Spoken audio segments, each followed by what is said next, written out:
Bom, bem-vindo, um prazer ter você aqui com a gente nos Bitcoinheiros.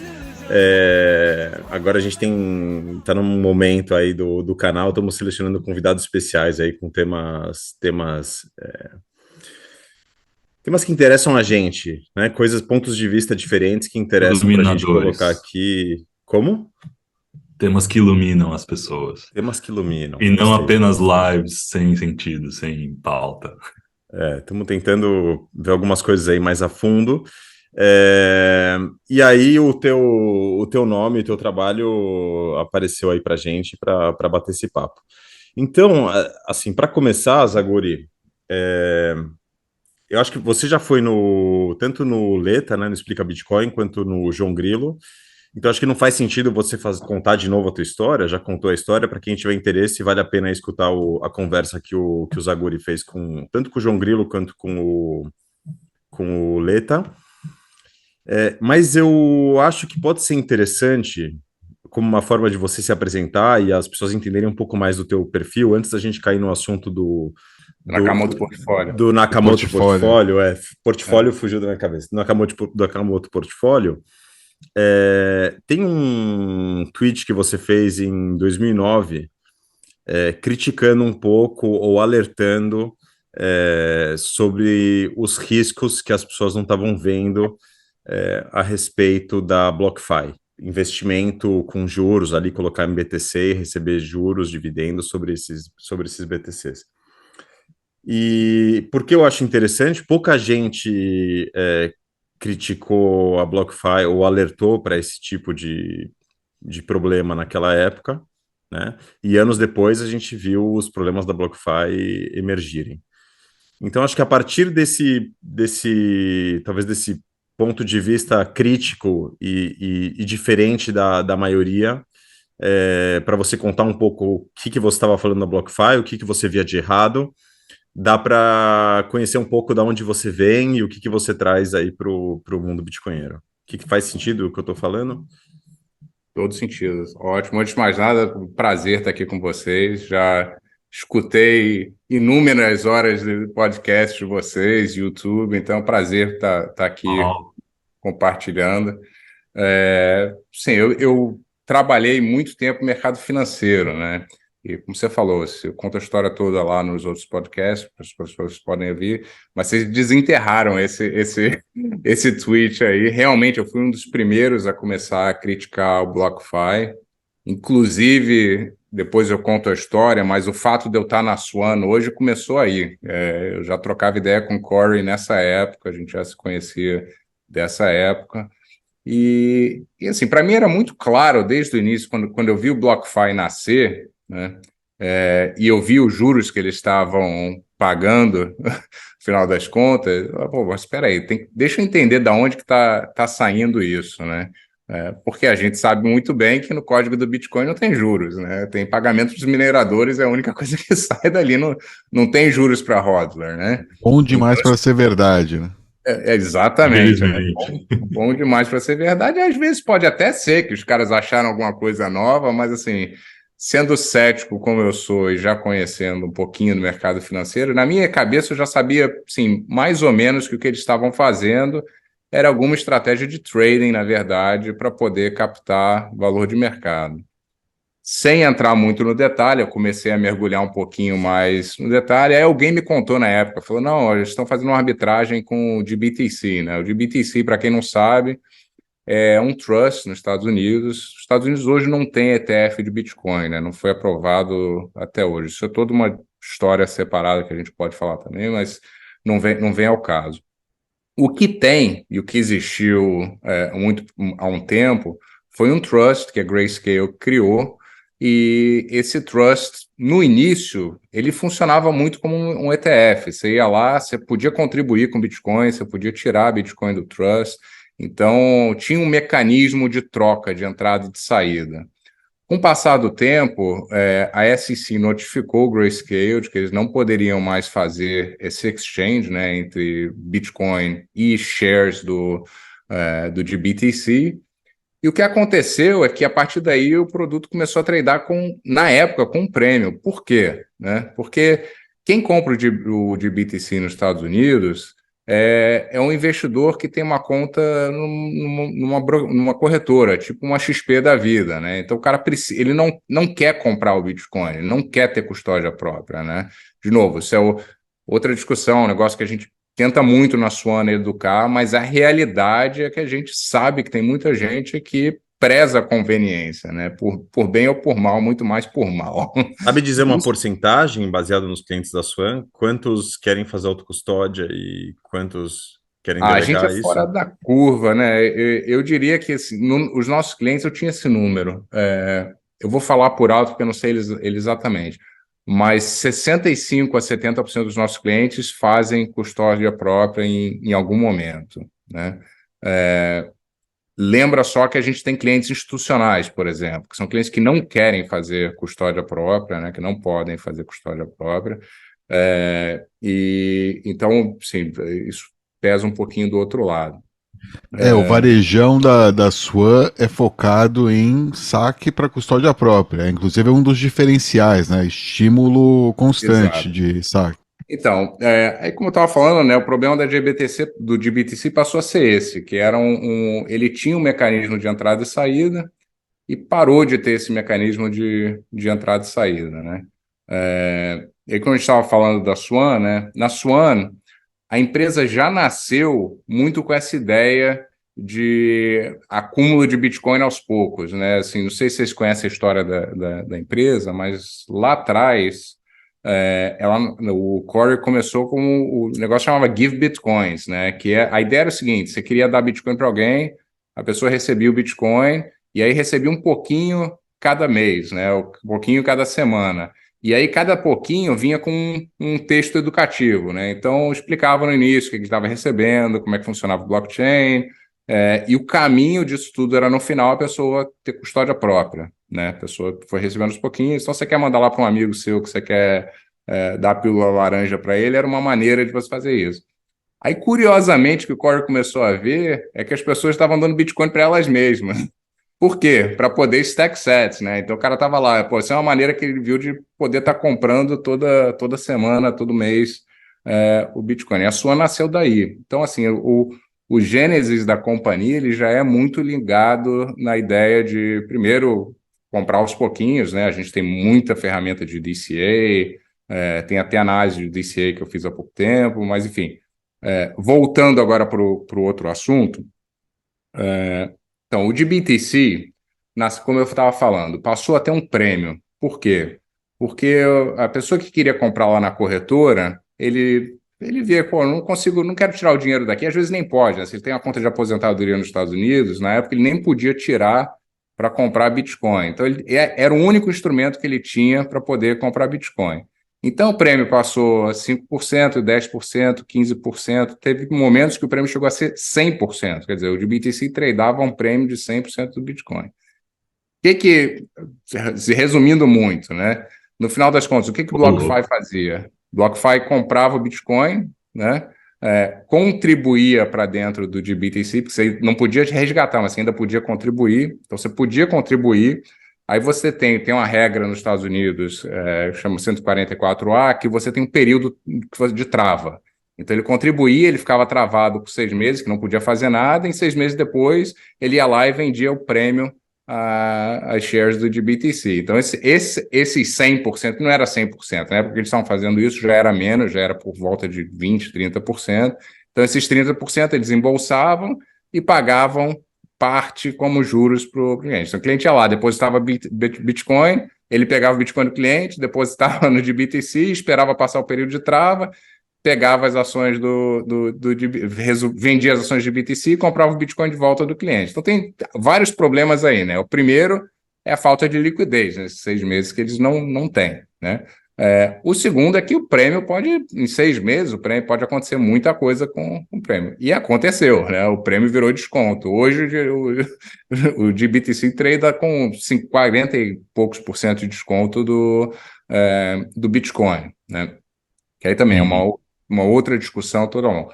E nesse processo, cara, isso foi um processo duro, assim, quando eu comecei, na época, quando eu comecei a criticar eles, Loucura.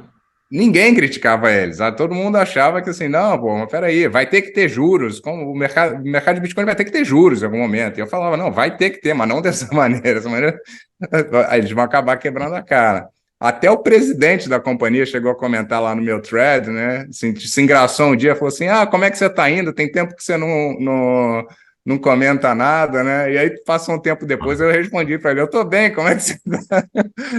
Me fala aí como é que está Ele tudo tá aí. bem sumido, né? Tá bem, lógico, né? O Peter McCormack, na época também, que tinha patrocínio lá do BlockFi, pô, quebrei um pau com ele na época também, falando, pô, isso aí você não tem ideia do que você está falando. Mas, assim, o meu perfil no Twitter, até pouco tempo, eu nunca tinha disclosed para ninguém, que assim, eu tinha experiência no mercado financeiro, que, pô, eu tradei derivativo para cima e para baixo, que eu, sabe, assim, eu tinha uma experiência, estava falando isso do nada, mas eu não falava nada. E eu acho que isso é uma das belezas do Twitter, inclusive, tá? A gente nunca sabe, é tudo julgado no terreno das ideias, né? A gente nunca sabe se a gente está falando com uma pessoa que tem 18 anos, que está com uma ideia muito boa, e como tem que ser, ou se é um cara que tem muita experiência que está falando uma baboseira que não tem mais tamanho, né? Então eu nunca tinha disclose, mas eu mandava as mensagens para eles falando, cara, tá aqui os riscos, ó, lê lá depois do thread, tá lá todos os riscos, falei tudo que poderia acontecer.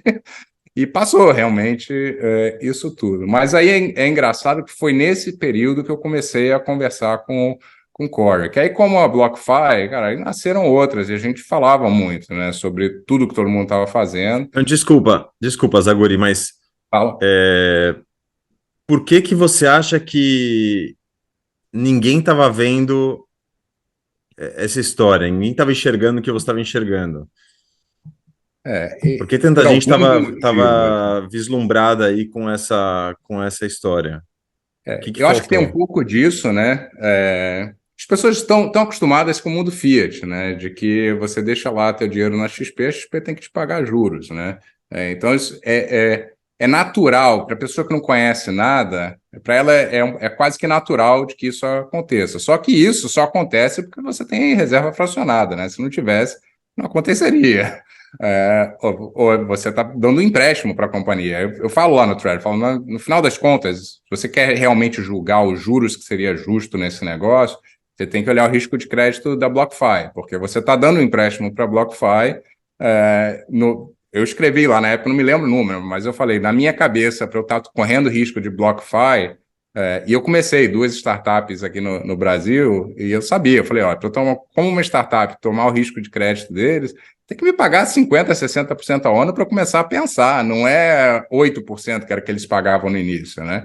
E aí os 8% veio caindo, né? O pior é isso, eles pagavam 8% no início, que já não era suficiente, e veio caindo.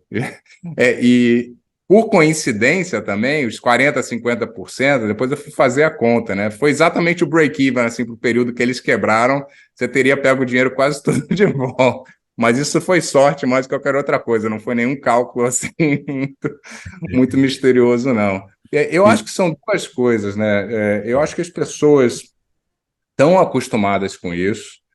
Segundo que, cara, você está ali, você está recebendo teus juros no dia a dia, né? A gente é terrível em prever descontinuidade, né? Então a gente acha que sempre o dia de amanhã vai ser igual ao dia de ontem, né? E não é. Tem um dia que tudo muda, que pô, tua vida vira de cabeça para baixo. Isso é negócio, o cara estava andando ali na beira do precipício, ele falou, pô, não caí ainda, vou continuar andando aqui, né? Aí andou mais um pouquinho, uma hora o precipício cede e cai, né?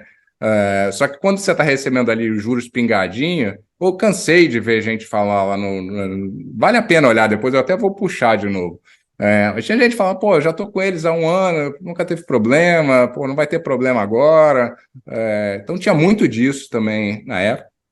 E em cima disso tudo, eles tiveram uma estratégia de marketing muito agressiva, né? Então eles pagaram um monte de influenciador, Peter McCormack, não me lembro, mas tinha assim, o Dan Held. Dan Held é outro, que me bloqueou, não fala mais comigo. Pô, se eu ver ele na conferência, eu vou lá chamar a atenção dele, porque esse é um estúpido, cara, que ele falou, não, pô, você não sabe o que você está falando, você está trolando.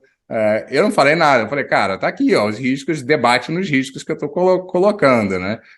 Mas Você ele viu que hoje ele bateu. tá tudo em cima dos ordinals, né? Hoje a vida dele é ordinal. Cara, é shitcoinheiro que vai pular de uma mania para outra e vai tentar capitalizar de alguma maneira, né? É isso que esses caras fazem. E a BlockFi identificou quem eram esses caras, né? E foi lá e jogou grana nos caras. Então os caras começaram a promover o negócio deles, né? É, o Peter McConnell chamou o presidente lá da BlockFi para o podcast dele. Ó, sim, as perguntas difíceis ele não fez nenhuma. Por quê? Porque é difícil, né? Pô, tá batendo no teu bolso ali, é difícil você querer realmente contestar, né? E aí eu acho que tinha muito disso também. Para a pessoa que não tem muito conhecimento técnico, ela vai ouvir um podcast do Peter McCormack, pô, vai ver que as pessoas estão comentando que estão recebendo juros, e o cara olha o Bitcoin dele parado no hardware wallet dele, você pensa, pô, por que esse dinheiro está parado aqui, né? Essa é a mentalidade, né? Por que ele está parado aqui? Vou botar ele lá na BlockFi, vou deixar depositado, pô, tá custodiado e eu vou receber os juros. Então, acho que é uma combinação desses fatores que levou esse problema a ser do tamanho que ele foi, né? Perfeito. Zaguri, antes de encerrar essa história, você disse que as pessoas, você comentou assim, né? As pessoas falam que tem que ter juros no Bitcoin. Não é que eu não acho que não tenha que ter juros no Bitcoin, vai ter juros no Bitcoin, mas não dessa forma. Qual seria a forma? O que você Eu acho que vislumbra? assim, pensa como que. Por que nasceu os juros, né? Vamos pensar, first principles, né? Por que os juros nasceram, né? Porque, pô, eu tenho capital que eu trabalhei, eu reservei, o capital está parado Dinheiro aqui, parado. é dinheiro parado. Vamos pensar lá atrás, eu tinha ouro, né? Pô, juntei lá 10 moedinhas de ouro para o meu trabalho suado. Aí, cara, tem um cara na esquina que está querendo fazer um projeto que eu achei legal, acho que pô, esse projeto vai ser bom, vai ter algum tipo de retorno. Eu vou emprestar o ouro para ele, mas eu estou correndo risco, né? Eu sei que pô, o cara pode não me pagar no final das contas. Então, assim, os juros nasce dessa interação natural entre as pessoas. Isso vai acontecer com o Bitcoin eventualmente. Por que não acontece tanto hoje? Eu acho que ainda está cedo para acontecer. Porque o custo de oportunidade de você emprestar para alguém, por melhor que a qualidade de crédito da pessoa seja, ela não é grande o suficiente para cobrir o teu custo de oportunidade de estar no próprio ativo, né? O ativo foi monetizado, e depois a gente pode falar disso, uma fração do que ele pode ser monetizado, né? Ainda é um risco absurdamente assimétrico você pegar e emprestar teu Bitcoin para uma pessoa, porque a pessoa não te pagar, você vai perder 100% do valor, né? E, de novo, pode ser o melhor risco de crédito do mundo. É muito difícil de bater o potencial que o Bitcoin tem. Vai chegar de novo, vamos chegar num período que essa monetização já aconteceu. Eu não vou olhar, eu olho o meu Bitcoin e falo assim, pô, esse negócio aqui vai multiplicar por 10. Qual o tipo de investimento que tem hoje aí fora que vai me dar esse tipo de... Nenhum. Então, por que eu vou tirar isso daqui e vou botar lá? Não existe esse investimento, né? De novo, eventualmente isso vai mudar, mas a gente está muito longe desse mundo acontecer. Até lá, eu vou pegar Fiat, Vezes vou 10 é pegar muito outros bearish, né? ativos. Vamos combinar. Oi? Vezes 10 é muito bearish, vamos combinar, né? Um passo de Mas cada tudo bem, vez, né? eu Mas gosto é bearish mesmo. eu gosto que você Quando você fala muito longe, você está falando de quanto tempo? A gente É um está falando de processo. hiperbitcoinização, né? Quando você fala de muito Então, longe. eu já posso entrar um pouquinho no que eu acho que faz sentido fazer essa ponte, numa das teorias do portfólio de Nakamoto, né? Não, então desculpa, antes de você falar, desculpa te interromper, mas acho bom explicar o que é o portfólio Nakamoto, o que te motivou a fazer esse portfólio, trabalhar em cima dessa ideia e quem é o público, para quem é o público que serve esse trabalho que você está fazendo, ou para quem que você pensou quando você desenhou isso. Então, cara, desde que eu entrei na Sony não tem muito tempo não, tá? Eu comecei a trabalhar lá com o Corey, no final do ano passado a gente começou a trocar uma ideia, e início desse ano foi quando realmente o negócio decolou. E eu fiquei meio assim, quando eu entrei lá, nenhum de nós dois a gente sabia muito bem o que eu ia fazer. Pô, vai ter coisa para fazer, né? Porque a Swan é pequena, a gente acabou de passar 100 pessoas e a empresa está fazendo muita coisa, né? E é uma empresa que cresceu muito pelo lado de mídia, né? A gente tem muito conteúdo educacional, tem muita gente fazendo podcast, mas o lado de produto, o lado de captação, o lado de crescer a empresa como produto, né? Uma marca, a gente não fez. Então, a gente tem uma distribuição excepcional, mas a gente não tem um produto, né? O cliente vai lá e compra Bitcoin, e que é um produto que a gente sabe que eventualmente vai existir, mas vai um produto de taxa zero, né? A gente quer jogar essa taxa para zero ao longo do tempo, porque o custo marginal para a gente fazer esse trabalho vai ser zero, já é praticamente zero e vai ser mais ainda ao longo do tempo, né? Então a gente começou a pensar outras coisas que a gente ia fazer. Uma das áreas uma área que eu trabalhei muito próximo nos Estados Unidos, quando eu morei lá, era de financial advisors nos Estados Unidos, que assim, é um mundo gigantesco, né? O que são os financial advisors? É mais ou menos como os agentes autônomos da XP aqui no Brasil, né? É o cara que tem lá uma carteira, faz alocação para algumas famílias, e isso aí tem desde do varejão até o financial advisor que cobre as grandes famílias americanas, né? Então, você tem muito dinheiro por trás desse mercado, um mercado realmente gigantesco. E é um mercado que está aos pouquinhos, a gente começa a ver mais e mais Bitcoiners como financial advisors e também clientes indo para os financial advisors deles e falando, olha, eu quero ter uma alocação de Bitcoin, como é que faz? É um mercado que a gente começou a explorar. Nessa decisão de explorar esse mercado, ele falou, beleza, a gente vai fazer isso, então a gente tem que montar as ferramentas próprias para poder estar servindo esse mercado da maneira correta. A gente precisa ter uma plataforma de research, a gente precisa ter bancos de dados de análise, a gente precisa fazer alocação de portfólio, a gente precisa começar a pensar nisso tudo, né? E por coincidência, assim, uma das coisas que eu fiz antes, eu sempre meio que trabalhei com Bitcoin separado do que eu fazia no resto da minha vida profissional, né? E uma das coisas que eu fiz foi um softwarezinho que é open source, que era exatamente um software para poder fazer tracking, chama Warden, para fazer tracking de portfólio. Então, eu peguei esse software e falei, cara, vou pegar isso e vou adaptar para a gente usar aqui. Aí, nesse processo que eu comecei a fazer, eu falei, pô, vou fazer isso melhor. Vamos transformar isso numa plataforma de research. Vamos fazer código aberto, porque pô, o código já é aberto de qualquer maneira, assim, quem quiser tem lá o código, né? Então, vamos continuar nesse caminho, que é super em linha, acho que, com o ethos do Bitcoin, né? E vamos montar uma plataforma de research diferente, né? Porque, assim, uma das coisas que sempre me incomodou, tem algumas coisas que sempre me incomodaram muito com o research tradicional. Primeiro é que tudo é fechado, né? É exatamente o oposto disso. Então, o cara vai falar lá, pô, eu tenho aqui um price target para, sei lá, para Petrobras, e eu acho que Petrobras vai subir 50% daqui, mas ele não te mostra o modelo dele, né? Ele vai te mostrar as premissas, talvez, mas você não está lá, não consegue baixar o modelo dele para você ver exatamente o que ele está fazendo. E quando você baixa, você descobre que o modelo ele é super sensível a várias variáveis, né? Assim, você muda uma coisinha um pouquinho para um lado ou para o outro, o modelo vai te dar uma resposta totalmente diferente. Então, ele é muito sujeito à manipulação.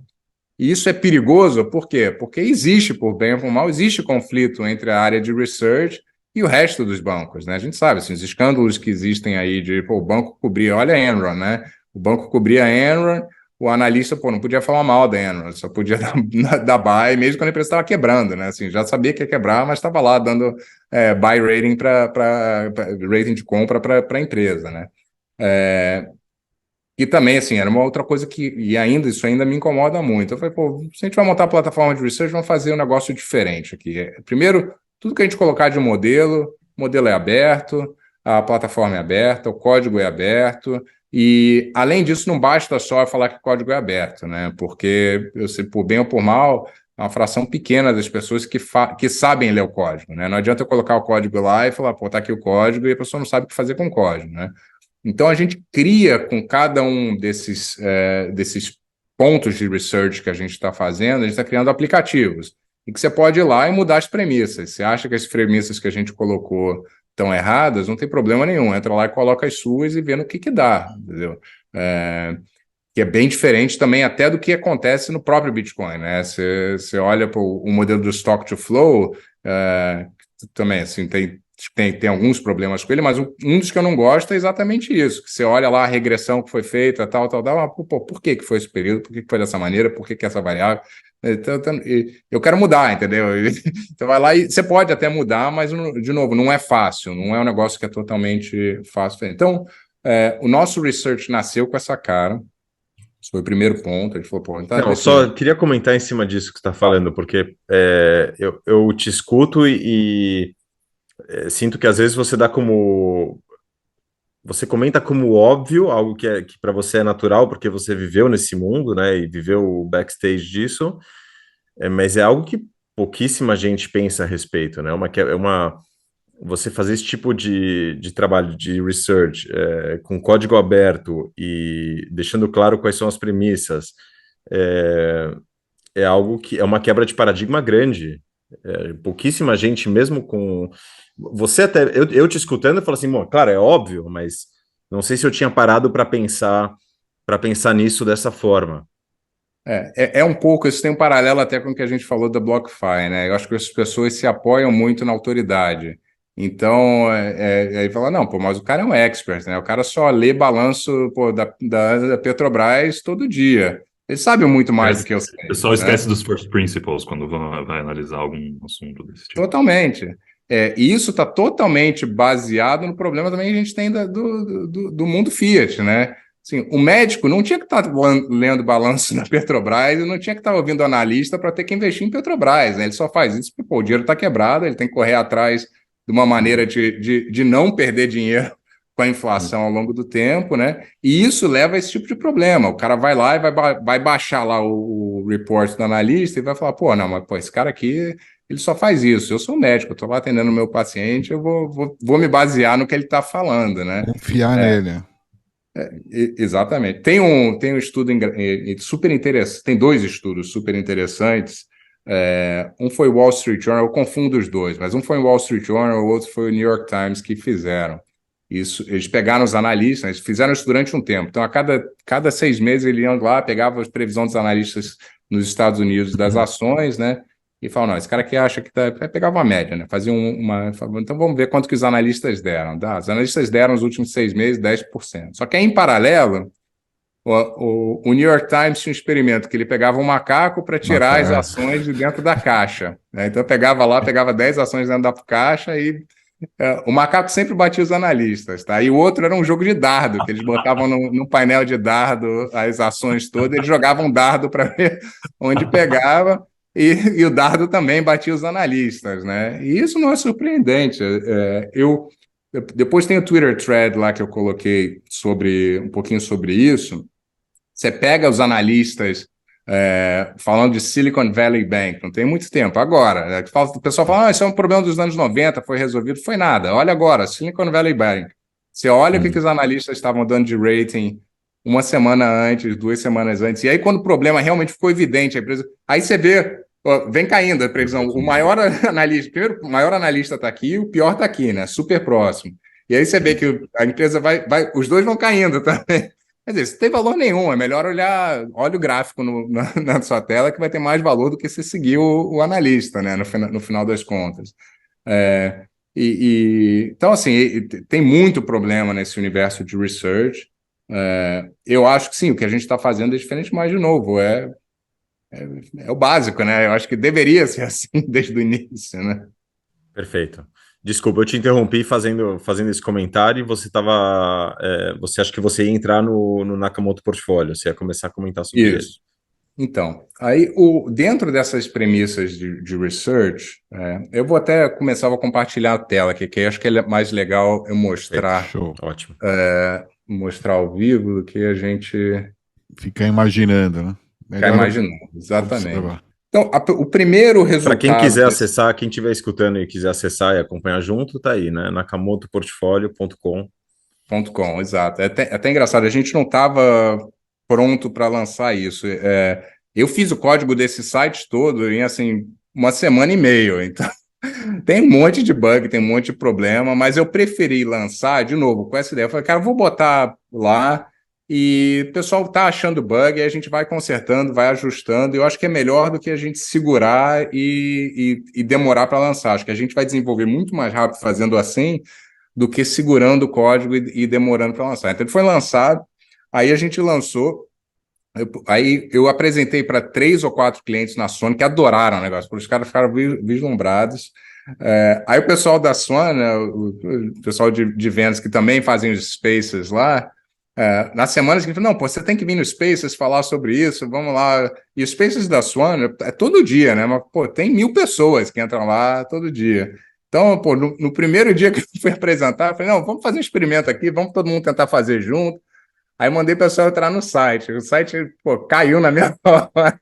Mas agora está mais robusto, está mais bem estruturado. Mas, voltando aqui para a história, o Nakamoto Portfólio, ele é o primeiro pilar que nasce dessa nossa estrutura de research. Da onde que ele vem? Cara, ele vem muito disso que eu acabei de falar. A gente tem muita conversa com cliente, com investidor, sobre aonde colocar o Bitcoin no portfólio. Né? A primeira pergunta você fala, não, mas peraí, isso encaixa onde no meu portfólio? E a segunda pergunta é, quanto que eu aloco de Bitcoin? Né? Quanto que eu preciso ter de Bitcoin para me aposentar? Ou quanto que eu consigo colocar de Bitcoin no meu portfólio para não ser algo muito arriscado? Me ajuda a pensar sobre isso, né? Para não ser num vácuo, e nunca é no vácuo, né? A gente sabe que a arte de você hodl é uma arte que não é fácil, né? Quem já passou por alguns ciclos, sabe que você vai experimentar um período que pô, vai cair 70%, 80% de onde você estava e você tem que ter estômago para segurar. Se o cara tem 100% do portfólio dele, vai ser difícil de segurar, né? A não ser que ele esteja totalmente... já tomou mais 10 pílulas laranjas, né? Já está do outro lado, que acontece também, a gente tem muito investidor assim, mas não é a realidade, né, da grande maioria. Top, você ia falar alguma coisa? Não, só dei risada mesmo. E a gente esquece, você ficar no Twitter, né, você ouve muito só um espectro do pessoal que já está do outro lado, né, que é o cara que fala assim, não, pô, mas por que eu vou ter alguma coisa que não é Bitcoin? Eu quero ter 100% Bitcoin. Eu concordo, cara, tem que ter 100% Bitcoin no portfólio mesmo. Agora... a grande maioria da população não está nem pensando em ter 1%, né? Você começar a discutir que, pô, não, pega aqui, ó, você vai ter, vou te dar um air gap computer aqui, pô, você vai botar, vai pegar um SD, vai passar, acabou, o cara não quer nem mais ouvir falar de Bitcoin, né? Então, tem que começar muito antes disso.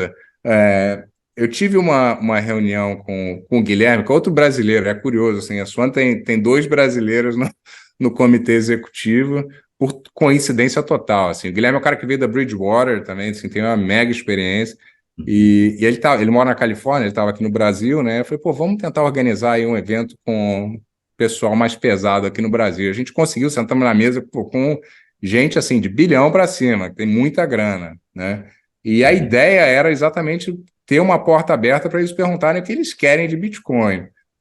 Eu vou te falar, eu me surpreendi, assim, quão básica as perguntas eram. O pessoal não tem ideia, quer dizer, eles achavam, lógico que eles sabiam muito mais do que achavam, mas ainda estavam naquilo de, pô, eu acho que blockchain vai dar certo, mas esse negócio do Bitcoin eu não sei muito bem como é que vai ser, isso aí só contrabandista que usa Bitcoin, esse tipo de coisa, né?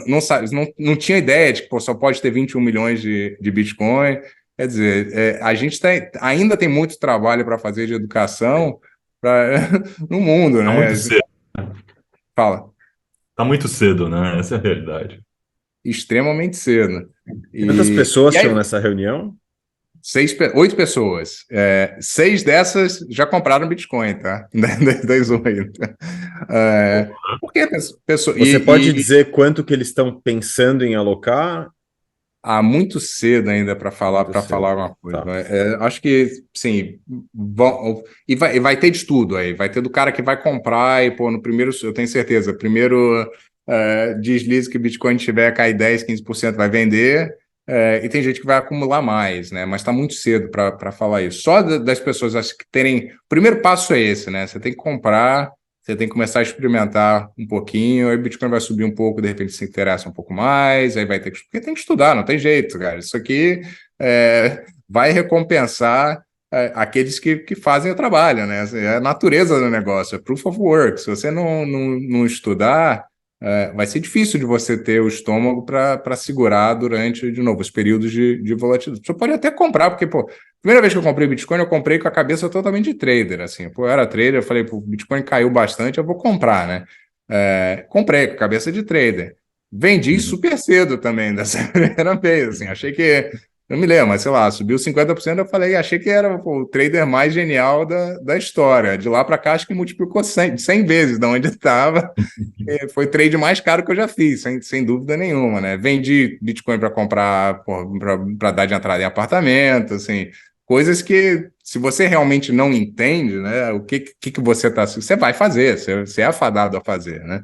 Não tem jeito. Mas você precisa dar esse primeiro passo, você precisa entender, e aí, pô, sobe um pouquinho mais, você fala, não, peraí, tem que entender um pouquinho melhor, tem um evento novo, você tenta entender um pouquinho mais, e demora, não é um negócio que ele engloba muitas áreas de conhecimento, né? Então você precisa saber teoria dos jogos um pouco, você precisa saber filosofia um pouco, você precisa saber ciências de computação, bastante coisa, você precisa saber matemática e probabilidade, bastante coisa, criptografia. Então, assim, tem muita área que você precisa entender, pelo menos um pouco, assim, alguma coisa razoável, para você poder entender o todo, né? Senão você vai olhar de uma ótica só. E a gente vê muito isso, as pessoas que vêm de uma ótica só, né? É o economista que vai olhar só da ótica da economia, né? Ele fala assim, não, pô, isso aqui, vou comprar ouro, não vou comprar Bitcoin. Por que eu vou comprar Bitcoin? Né? Não entende a tecnologia, que a tecnologia é bem melhor, que pô, você consegue transportar no espaço e no tempo muito melhor do que você consegue o ouro, né? Então, até ele chegar nesse ponto, ele tem que entrar numa área que não é a área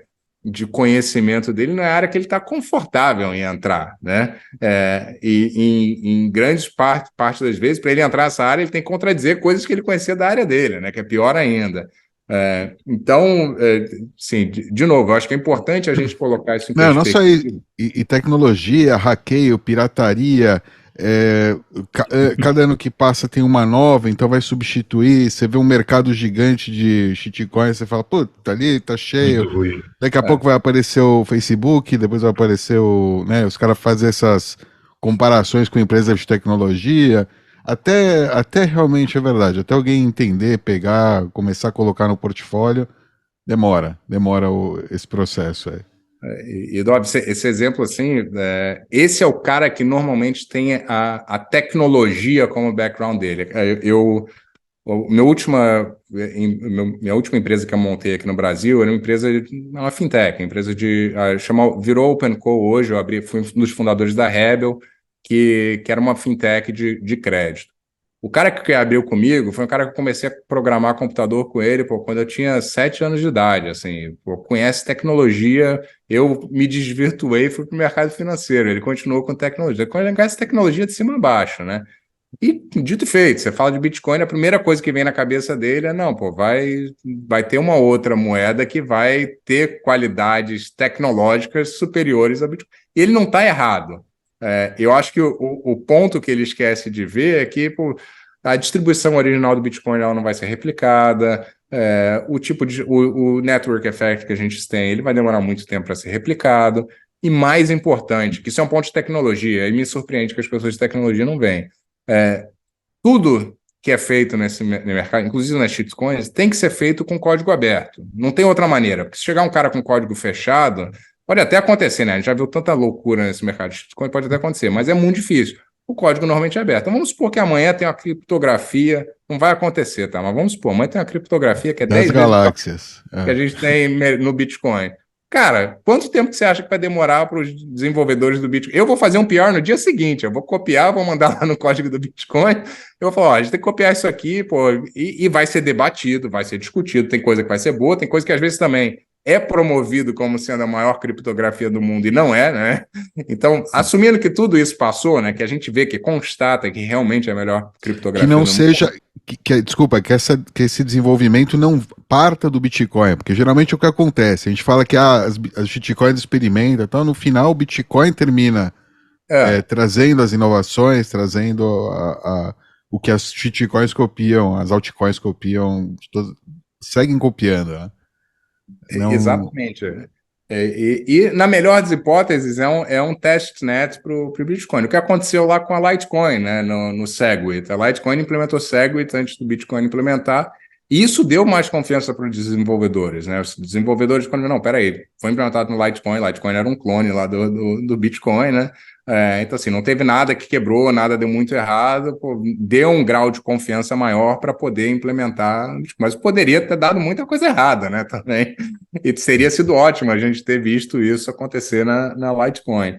Então, eu acho que tudo que tem qualidade, tudo que tem um diferencial nos shitcoins vai acabar de uma maneira de, se realmente tiver por que se encaixar no Bitcoin, vai acabar sendo copiado e sendo implementado no Bitcoin. Mas acho que é muito do que você falou, Dov. Acho que o contrário é o que normalmente acontece, né? A gente desenvolve alguma coisa e aí o cara tira só essa parte boa e fala assim, não, vou fazer aqui, vou fazer um bloco maior aqui para minha moeda, porque, eu quero jogar, eu não quero só botar 100 NFTs nele, eu quero botar 10 milhões de NFTs dentro dele, né? Só que ele não para pensar, assim, aí os problemas de segunda, terceira, quarta, quinta ordem que você tem a partir disso, né? Zaguri, antes de mergulhar no portfólio, eu só fiquei curioso, você comentou desse ponto cego do teu amigo, né, que trabalha com tecnologia. Qual foi o seu ponto cego? Eu tive muitos, cara. Eu ainda tenho muito ponto cego, ainda tem muita Todo dia eu acordo achando que tem alguma coisa que eu não estou vendo nesse negócio. Eu estou tentando aprender cada vez mais. Mas eu acho que eu vim como eu falei, eu vim muito com uma visão de trader, então eu olhava o preço muito assim. Aí quando o Mt. Gox quebrou, eu falei, esse negócio já era, acabou, nunca mais vai voltar, porque eu olhava o exchange, né? Eu não pensava o potencial que esse negócio tinha como todo. E quando o Mt. Gox quebrou, eu não me lembro os volumes, mas era tipo assim, 80%, 90% do volume do mercado, né? Então sempre tive muito essa perspectiva. Aí eu passei pelo período também de achar que os governos iam banir. Assim, isso foi uma paranoia que eu tive por bastante tempo. Até eu falava, não, isso aí, em algum momento, quando começar realmente a dar certo, os governos vão vir, vão banir esse negócio, não tem como isso não acontecer, né? Até você parar para pensar que, na verdade, quando isso acontecer vai ser bom, né? Primeiro, porque está validando Bitcoin. E segundo, é que não dá para acontecer mais. É uma tecnologia global, assim, você teria que parar a internet teria que parar de funcionar para isso realmente acontecer, né? Então, acho que isso foi os pontos grandes, assim, Cega. Eu tinha programado, como eu falei, quando eu era muito pequeno, aí programei até os 18, 19 anos. Depois fiquei muito tempo sem programar. E um dos motivos de eu ter voltado a programar foi outra paranoia que eu tinha. Eu falava, tem algum backdoor nesse negócio aí, não é possível, eu tenho que olhar o código. Aí eu comecei a reaprender C para poder olhar o código, até ter a segurança de que, não tinha. E aí, cara, quando você começa a olhar o código, aí você realmente começa a entender como que o negócio é bem estruturado e quanta coisa, assim, é aquele negócio que a gente fala, né? O Satoshi não fez isso sozinho, ele está em cima do ombro de gigantes, né? Tem muita história por trás, como os modelos de criptografia foram montados, modelos de cache antigos que foram replicados, né? Como ele realmente evita o double spending. Quando você começa a olhar isso tudo, aí você fica deslumbrado pela tecnologia. Você fala, realmente esse negócio não dá para ser replicado, porque muita coisa teve que acontecer no momento certo para isso chegar. E em cima disso tudo, aconteceu no momento ali entre 2008 e 2009, né, que assim, fazia sentido pelo que estava acontecendo na economia global, né, com os bancos todos quebrando, que também não foi coincidência, acho que o Satoshi já estava olhando isso há muito tempo, agora é a hora que tem que lançar esse negócio de qualquer maneira, né. Então, acho que assim, é uma confluência de fatores que eu acho, assim, e de novo, a gente pode estar errado com isso, acho que vai ser muito difícil. É questão de séculos para a gente ver de novo eventos como esse se acumularem para chegar numa tecnologia, num negócio que é totalmente diferente, né? Vai explicar isso em menos de 10 mil horas? Não dá. Não dá, esse é o nosso desafio, né? Sim, e por isso, de novo, vou voltar aqui para o tema do... Vamos lá, até porque eu estou um pouco aflito com o tempo que a gente tem aqui com você e a gente nem começou a entrar ainda no portfólio. O objetivo disso é muito isso, é pegar a linguagem uma linguagem comum que as pessoas já falam, né? Que é uma linguagem que não é simples, mas ela é comum, ela já é muito utilizada, e trazer o Bitcoin para dentro da linguagem delas. Em vez de tentar explicar por tudo isso, todas essas complexidades que a gente falou agora, a gente acabou de provar que é difícil, né? Olha quanto tempo e quantas coisas que a gente teve que... A pessoa normal não vai querer ter essa discussão, não vai ter essa paciência, ela vai querer olhar de uma outra perspectiva. Enquanto eu estou mostrando aqui, eu vou contar uma história que acho que é uma história que mostra bem como você falar a língua da pessoa faz toda a diferença. Eu tinha uma pessoa que também foi meu sócio durante um tempo, e, cara, é um cara que investiu em hedge fund. Eu contei essa história lá no Leta, mas eu vou contar de novo, porque essa história acho que tem muito a ver com a inspiração que eu tive para montar esse negócio.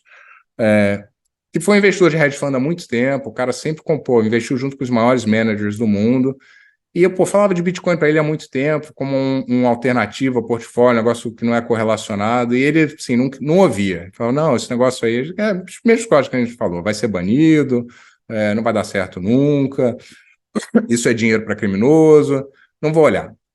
Tá bom, aí o que eu fiz? Eu peguei, imprimi os retornos do Bitcoin para ele, igualzinho com os retornos do hedge fund. Então eu falei assim, tem esse manager aqui, eu falei para ele que eu investi, que, ele tem retornos excepcionais, grande maioria dos anos, ele tem uns anos que são muito ruins, mas na média o cara está performando muito bem. E o cara olhou, na mesma hora ele falou assim, eu quero investir nesse manager, quem é esse cara? Quem é esse gestor? Eu quero botar dinheiro nesse gestor.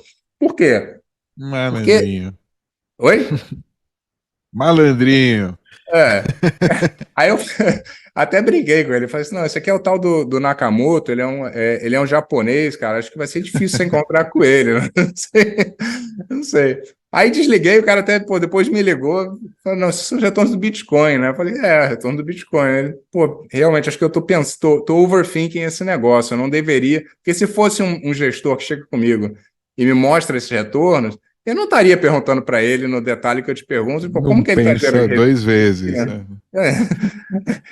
A transparência, na verdade, machuca, né? Porque a pessoa, como tem toda a transparência, ela quer mergulhar ao fundo em cada nível. Enquanto que, de novo, se fosse um expert, né? Que chega e te dá... Assim, não, o cara é o maior gestor do mundo, né? Ninguém pergunta absolutamente nada, vídeo o Madoff, né? Então, aqui dentro, já pulando para muito disso, parte de eu começar a construir isso foi exatamente essa parte de alocação de portfólio. Então, dentro do Nakamoto Portfólio, eu vou mostrar algumas coisinhas que tem aqui. A primeira função que tem aqui, uma função legal, é que você pode montar um portfólio e pode ver como que o Bitcoin se encaixa nesse portfólio. Então, você pode pegar, por exemplo, posso pegar lá Bovespa, né? Vou pegar o IWZ, que é o ETF do Bovespa, aí eu ponho lá uma alocação qualquer, sei lá, já tem um que eu fiz aqui, eu vou pegar, mas é só para mostrar. A gente pode pegar S&P, né? Vou botar o S&P aqui, vou falar, sei lá, 90% do S&P. E aí você pode rodar isso daqui. Quando você roda, eu já deixei um prontinho aqui para a gente não perder tempo. Então, eu botei aqui um que era Bovespa, aí peguei outros ETFs de Brasil, né? Peguei alguns ETFs de bonds que também tem Brasil, né? Então isso aqui tem mais do que Brasil, mas só para ilustrar o ponto de um portfólio típico de um brasileiro. Cara que vai comprar Bovespa, né? Aí ele vai diversificar, né? Ele vai comprar, sei lá, Nubank, vai comprar essas porcaria tudo, que é tudo Bovespa no final das contas, né? Não tem quebra de correlação nenhuma, é tudo exatamente a mesma coisa. Aí ele vai realmente diversificar, assim, não, agora eu vou mandar dinheiro lá para fora para diversificar. Cara, eu vejo isso, assim, aos montes.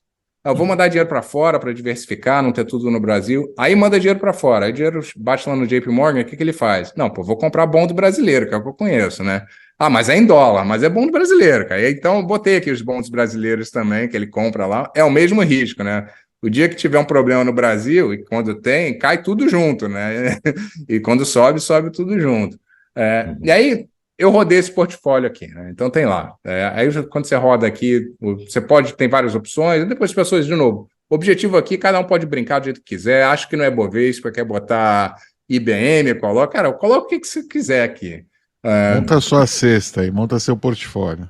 Monta o seu portfólio, né? Monta a sua alocação. E aí o que ele vai cuspir aqui são algumas coisas. A primeira tela que você recebe é essa daqui. Tem um monte de número, eu vou entrar só em alguns, depois pode entrar em detalhes. Tem um overview aqui no início, fala, ó, isso aqui era teu portfólio inicial, isso aqui foi o período que ele pegou, ele por default, ele vai pegar o maior período possível de dados, mas você pode comprimir para olhar no último ano, último 10 anos, e por aí vai. E aí ele roda de diferentes simulações, né? Ele pega lá, ó, aqui está teu portfólio original, que é essa linha verde. O que acontece no portfólio original se eu adicionar 1% de Bitcoin, 5% de Bitcoin, 10% de Bitcoin? Naquela tela inicial, você pode mudar aqui embaixo também e falar, olha, não quero adicionar isso aqui, eu quero adicionar, sei lá, 20% de Bitcoin. E aí você faz o que quiser, tá? E ele vai rodar essas simulações e vai te mostrar aqui. Vai falar, olha, esse teu portfólio aí brasileiro teve um extraordinário retorno nesse período aqui de 8 anos e 7 meses, de menos 14% no período, né? Bovespa, que pô, todo mundo adora, caiu nesse período 13%, quer dizer, 1,5% anualizado de perda, né? Tem aqui um ETF alavancado de Brasil que caiu 80%, né? O pessoal fala que Bitcoin é volátil, que tem muita queda, né? Tá aí, ó. Acontece com as ações brasileiras que ninguém questiona, que pô, tá todo mundo aí com o assessor da XP comprando, né? No final das contas. Eu falo da XP, mas não é XP, é Itaú. Qualquer banco. Qualquer banco, né? E aí o que acontece? Se você adicionar 1% de Bitcoin nesse portfólio, né? A propósito, estou rebalanceando a cada quarter, né? Quer dizer, eu tô vendendo os bitcoins para poder comprar mais desses shitcoins aí brasileiros, né? Ao longo do tempo. Se não rebalancear, é melhor ainda nesse caso. Se você botar 1% de bitcoin nesse portfólio, ele já está quase no 0 a 0 ali. Você já estaria perdendo só 4% nesse período, né? Você botando 5% de bitcoin, você já estaria ganhando quase 50% no período, né? Quando eu rodo isso eu usei lógico, um cenário extremo aqui, mas quando eu rodo isso num portfólio americano típico, o que acontece? O cara vai chegar aqui e vai falar assim, não, pô, meu portfólio é um portfólio que deu 10% no período, mas aí a gente olha a volatilidade também. O que é a volatilidade? Uma medida de risco, né? Então ele vai olhar que normalmente fala assim, pô, mas meu portfólio, eu vou adicionar Bitcoin, vai ter muita volatilidade. O que é verdade? A volatilidade, ela aumenta. Mas o retorno por unidade de volatilidade, ele melhora também. Então, quer dizer, você está tendo um risco por retorno ajustado muito melhor por adicionar Bitcoin, né? A gente tem, e de novo, isso é muito em linha com a maneira que os financial advisors, que os investidores globais olham o portfólio e olham a teoria de alocação. Isso tudo é baseado na teoria de Markowitz, que é uma teoria que foi escrita lá nos anos 50, né? Uma teoria que já tem muito tempo, chama teoria moderna de portfólio, mas não é mais moderna há muito tempo, mas é uma teoria que é totalmente utilizada, e assim, e as fórmulas matemáticas elas são perfeitas, não tem que contestar, né? Ele vai olhar o retorno histórico dos ativos, ele vai olhar a volatilidade de cada um dos ativos e vai olhar a correlação, ver como que esses ativos se correlacionam entre eles, né? Se a gente olhar aqui, por exemplo, né? A gente botou lá um monte de ativo brasileiro aqui, né? Cara, isso aqui é como cada um deles se correlaciona com os outros, né? Então você vê lá, pô, tudo é super correlacionado, né? O EWZ é super correlacionado. O teu portfólio tem 97% de correlação com o EWZ e com os outros ativos muito também. Tem menos correlação com o ativo que é bonds, né? Tem um pouquinho menos com outro que é bonds, porque aí também já tem menos coisa de Brasil, mas a correlação ainda é alta, né? O único ativo que você não tem correlação nesse caso é o Bitcoin. O Bitcoin tem quase correlação nenhuma. Estatisticamente, isso é não ter correlação com o teu portfólio. Na teoria de Markowitz, isso é exatamente o que você quer. É um ativo que tem baixa correlação com o teu portfólio geral, tem retorno alto, e a volatilidade, é lógico que eu preferia que a volatilidade do Bitcoin fosse 1/10 do que ela é, mas não tem milagre. Eu queria ver o S&P aí para ver a correlação do BTC. A gente roda aqui, vou rodar rapidinho. Vou botar aqui, eu deixo rodando, vamos botar um portfólio 100% S&P, eu deixo rodando aqui, isso demora um tempinho para rodar. Eu deixo rodando aqui, daqui a pouco a gente volta. E aí a gente roda a otimização, a gente fala o contrário, fala assim, esquece teu portfólio, você botou os ativos lá do teu portfólio, né? Aí você falou, isso aqui tem 10%, isso aqui tem 20%, esquece quanto que eles têm.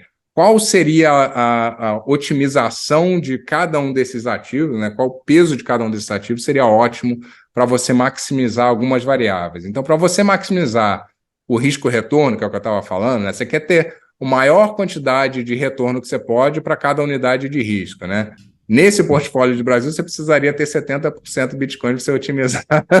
Então, esquece você ter Bovespa. O brasileiro tem que ter Bovespa, tem que ter Bitcoin. É muito melhor para ele do que ele ter Bovespa, né, no final das contas.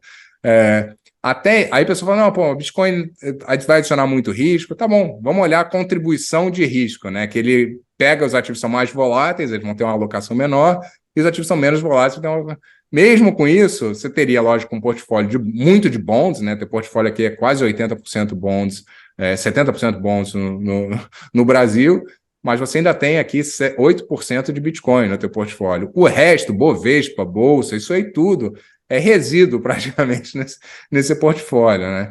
E uma coisa super interessante que a gente vê em portfólio, cara, eu já rodei portfólio para investidor na Ásia, investidor na Europa, investidor nos Estados Unidos, investidor no Brasil, e esse gráfico aqui embaixo, ele é sempre muito parecido. O que é esse gráfico? Esse gráfico, a gente tem uma fronteira eficiente aqui.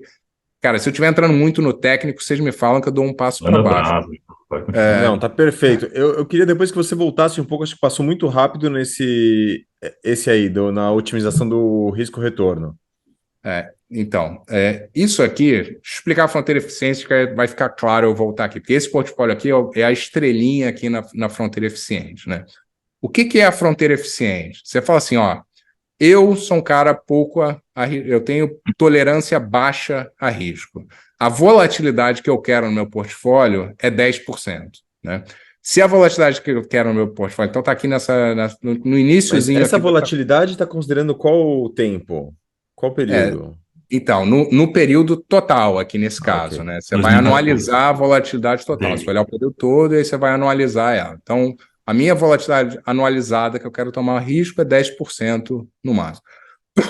Para colocar assim uma média, 10%, é porque esse portfólio já tem muito risco por si só, né? 10% não é tão baixo, mas também não é alto. Um investidor que quer investir em treasuries, em cash, uma coisa, ele vai estar procurando 3%, 2%, volatilidade muito baixa. Um investidor de ação, ele vai estar procurando uma coisa na média, tipo assim, 20%, 25% no máximo, não vai ser muito mais que isso. Investidor de Bitcoin, né, cara, esse é louco, esse aí está no extremo da curva. O que você tem aqui no eixo X dessa curva é o risco esperado. Então, isso é a variável que é tomada. Eu vou falar assim, eu quero o meu risco de 10%, né? O que o modelo de Markowitz já fala assim, dado que o Rafael quer um risco de 10%, como é que eu misturo esses ativos aqui para eu ter o maior retorno possível que vai gerar um risco de 10%, né? Então, cada pontinho desse daqui nessa curva são diferentes portfólios em que você está otimizando para aquela medida de risco, você está otimizando para chegar no máximo retorno possível, né? Provavelmente você tem vários portfólios aqui. Você tem portfólios que estão abaixo dessa curva, né? Um portfólio que é 100% EWZ, por exemplo, ele vai estar com risco muito alto e com retorno negativo. Então, ele está super abaixo nessa curva aqui. O que o modelo de Markowitz fala é você consegue chegar num portfólio que vai te gerar muito mais retorno do que você simplesmente estar em Bovespa com esse nível de tolerância de risco que você tem, né? Então, a fronteira eficiente é isso. Esse modelo de risco-retorno ótimo, não dá para ver muito bem nessa curva, porque aqui ela está quase linear, mas essa curva normalmente ela é encurvada assim. O modelo de risco-retorno ótimo, ela é a tangente dessa curva. O que quer dizer isso? É um portfólio que ele vai ter o risco-retorno ótimo dentro de todos os portfólios que você tem.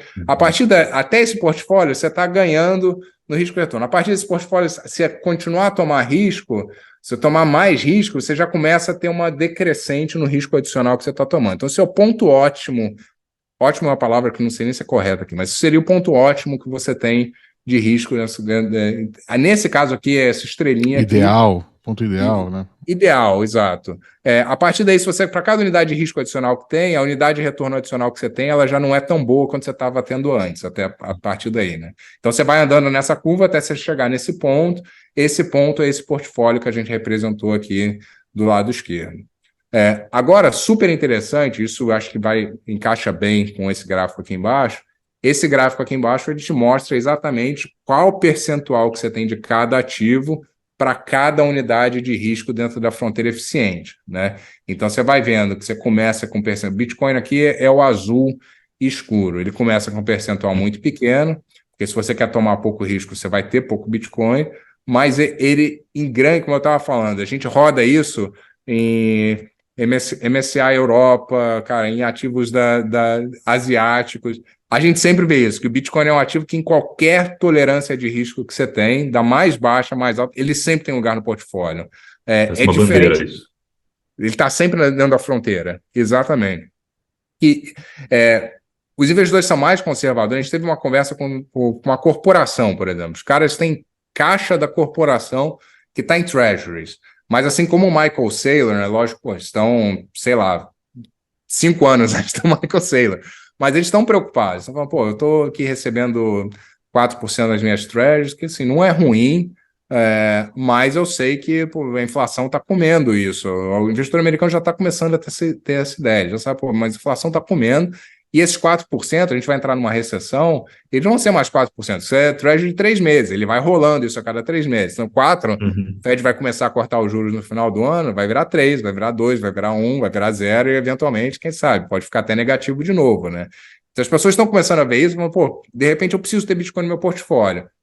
Aí a pergunta que eu faço para ele é a seguinte: qual a tolerância de risco? Quanto que você acha que você pode ter? Tem uma coisa que a gente usa muito aqui, eu até passei rápido, mas a gente usa esse gráfico aqui de drawdown, né? O que é isso? Isso aqui vai te mostrar quanto que teu portfólio... Deixa eu tirar alguns ativos aqui para ficar um pouquinho mais fácil de ver. Vou deixar só o portfólio original e o portfólio com Bitcoin. Então, o portfólio original é esse aqui em preto, tá? E aí a gente tem o portfólio com 1% de Bitcoin, com 5% de Bitcoin e 10% de Bitcoin.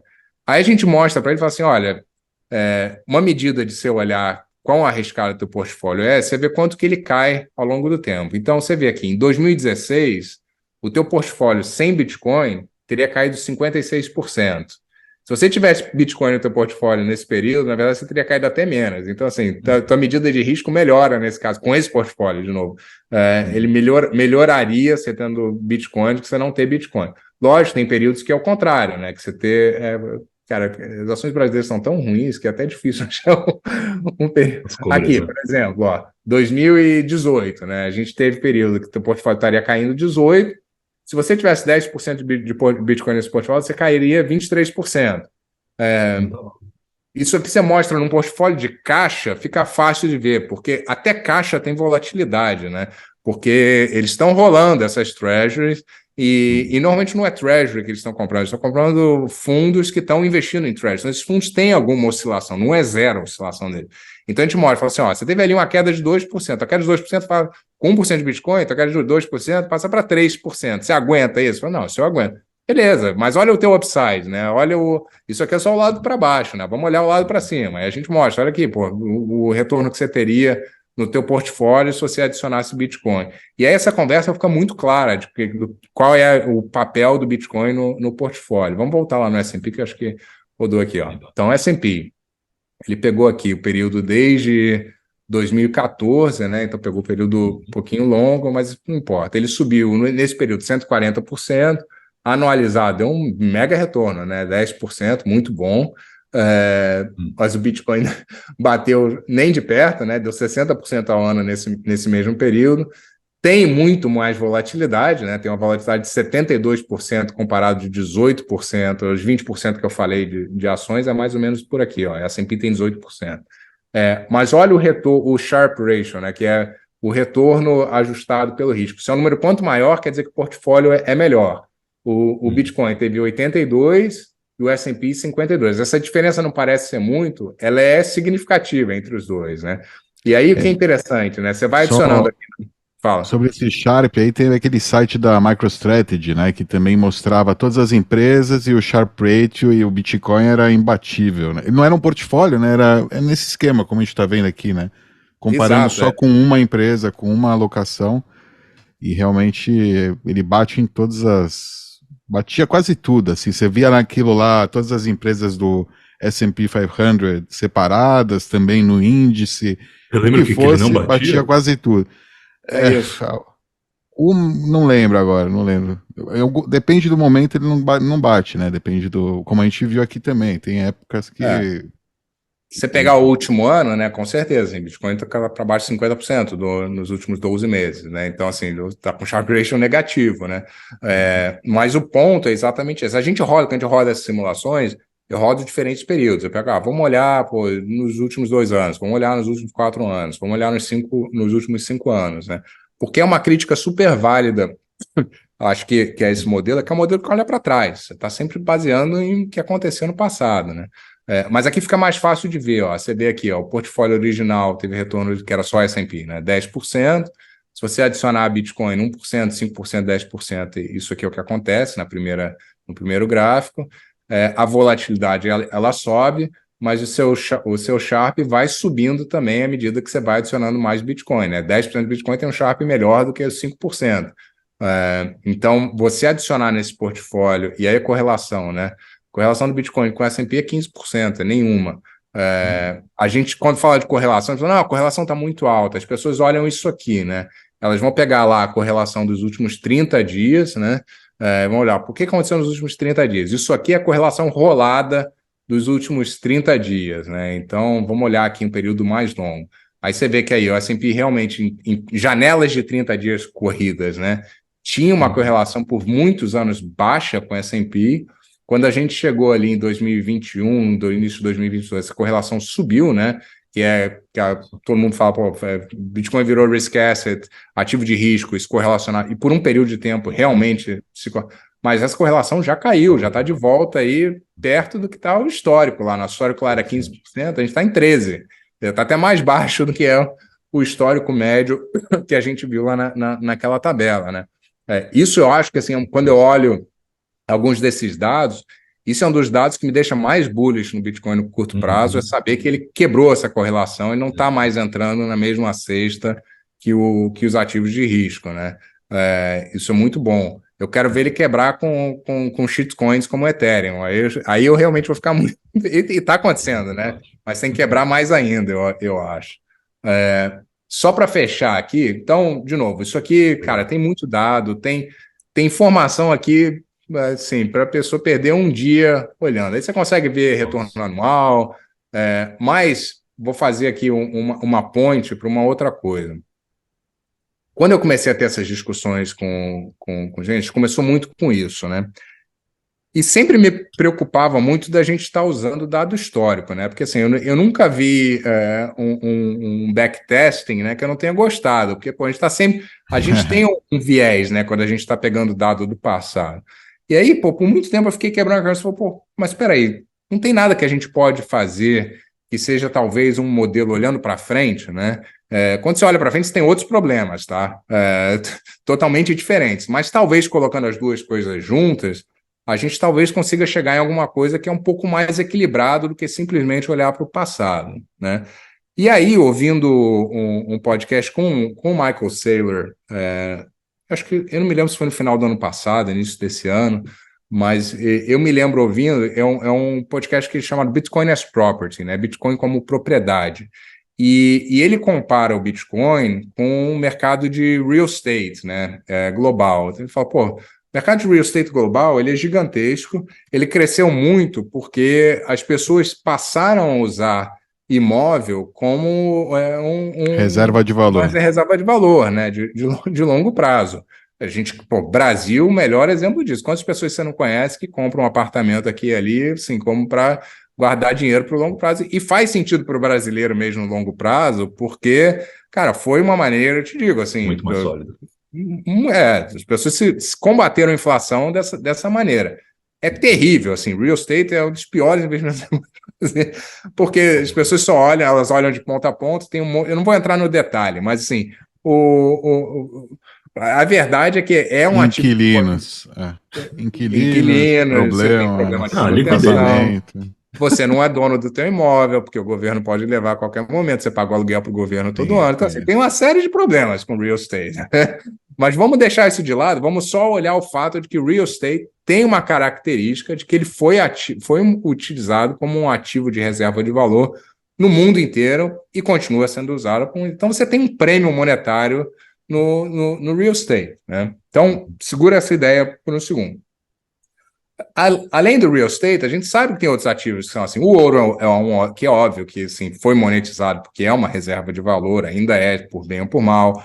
O mercado de artes é um mercado que as pessoas compram arte para se proteger também. Muitas vezes é porque gosta, mas também tem muitas vezes que compram como investimento, né? Os maiores investidores de arte do mundo, eles não compram arte para botar na parede de casa. Muitas vezes nem está na parede de casa, está guardado num depósito em qualquer lugar, né? E com isso tem vários mercados. Aí eu pensei, pô, eventualmente, se a gente tiver realmente, se a gente tivesse... isso tudo está acontecendo porque o dinheiro ele é produzido, ele tem que ir para algum lugar, né? A gente tem um ativo que é o capital, que ele é produzido de uma maneira totalmente arbitrária, que quando você recebe esse capital, você quer naturalmente não ficar com ele na mão, porque você sabe que vai continuar sendo impresso mais e que isso vai ser diluído ao longo do tempo. Você tem que procurar uma alternativa, né? Em algum momento a gente acredita na tese de que a gente vai ter um dinheiro que eu acho que já tem, mas assim, as pessoas vão começar a despertar que a gente tem um dinheiro que é muito mais sustentável no longo prazo, que você não precisa estar correndo ali na ratoeira todo dia para a inflação não estar comendo. Pelo contrário, né? Você passa a ter uma inflação até no início negativa, porque você tem capital saindo desses ativos e monetizando esse ativo novo que foi criado no mundo. Isso foi a segunda ideia que estava na minha cabeça, foi, realmente o Bitcoin vai desmaterializar e demonetizar vários ativos no mundo. Mas a grande questão é, com que probabilidade que isso acontece? Isso é um evento que acontece com certeza? Não é. Porque o Bitcoin, assim, ainda tem riscos, né? Tudo tem risco na vida. Amanhã, cara, a internet para de funcionar, a gente não tem como usar o Bitcoin, né? Assim, tem algumas alternativas, assim, é um problema grande. As pessoas passariam a utilizar ouro, talvez, como uma... então, existem cenários pouco prováveis, mas existem esses cenários, né? Oi? Não. Eu acho que não sei se o pessoal ia usar ouro. Não sei não. Não sei. Usar comida, Pode ser. assim. Tipo... Mas o ponto não é o ouro. O ponto é que o Bitcoin não seria melhor meio de transação nesse cenário, né? No processo de decivilização, o Bitcoin não eu até se acho que é um encaixa. processo de decivilização. A gente ainda tendo internet, ainda tendo meio de comunicação, talvez seja até bom para o Bitcoin. Não sei dizer. Mas a partir do momento que a gente não tem mais internet, realmente fica complicado, né? Então existe esse cenário. Esse é um cenário que, na minha cabeça, tem probabilidade baixa, mas ele existe. Assim como o cenário do Michael Saylor, ele é um cenário que também ele existe, uma probabilidade que eu acho que é mais alta, mas não é 100%, né? Então eu fiquei com isso na cabeça. Eu falei, e a outra pergunta é essa que vocês estão colocando, mas esse evento que a gente estava falando no início, isso é um evento de monetização que acontece em 1 ano, em 5 anos, em 10 anos, em 15 anos, em 30 anos, a gente não sabe. Então eu criei o modelo do Schrödinger. Eu chamo o modelo do Schrödinger exatamente assim com essa correlação entre valer 0 e valer 100. O Schrödinger tem muita coisa escrita por ele, mas uma delas é um experimento teórico em física quântica, em que ele faz os elementos em física quântica, eles teoricamente podem ter mais que um estado ao mesmo tempo, né? Então, como é que ele ilustrava isso? Ele falou assim, imagina que tem uma caixa, né? Você coloca um gato dentro dessa caixa, e dentro dessa caixa você tem um potinho de radioativo, que 50% das vezes ele vaza, 50% ele não vaza. A caixa está fechada, você não sabe o que aconteceu lá dentro. O gato está vivo ou morto? E o que ele prova com isso, assim, um ponto do experimento dele é falar, o gato ele está ao mesmo tempo vivo e morto. E até interessante, que aí tem um outro ponto da física, que o observador, na verdade, influencia o estado, né? Então, você abrir a caixa é o que realmente faz o gato estar vivo ou estar morto, né? Mas, enfim, não vou entrar... Mas pensando nisso, né, nesse ponto quase digital, né, do gato estar vivo ou morto, isso me lembra muito Bitcoin, cara, que todo dia isso, o Bitcoin morreu, né, caiu, Bitcoin está morto, ou o Bitcoin, a gente vai monetizar o resto do mundo inteiro, hiperbitcoinização está vindo, e a gente vê isso, cara, certinho nos ciclos, né, Bitcoin cai 80%, final do ano passado, né, Bitcoin lá $16 mil, entra no Twitter, é fim do mundo, acabou, isso aqui vai para 3 mil, vai para 10 mil, Bitcoin morreu, ninguém usa Bitcoin, né? passa 2 anos para trás, né, 1 ano e meio para trás. Era outra retórica totalmente diferente. Pô, acabou, agora o mundo hyper-Bitcoinization vai acontecer, né? Então, iminente. Oi? Está iminente. A É hiperbitcoinização é iminente. Agora vai ser, agora vai. Vou colocar tudo. Vou pegar empréstimo, vou vender a mãe. Exatamente isso. Aí a minha curiosidade era, dado essas variáveis, dado esse mundo, o que realmente, assim, vamos tentar quantificar isso, né? Então vamos pegar aqui o mercado de real estate, eu vou explicar um dos ativos, que eu acho que vai ficar fácil de entender. Então, o resultado aqui é que eu acho que um evento de monetização hoje no Bitcoin, no meu cenário base, e de novo, cada um pode mexer com as premissas do jeito que quiser, tá?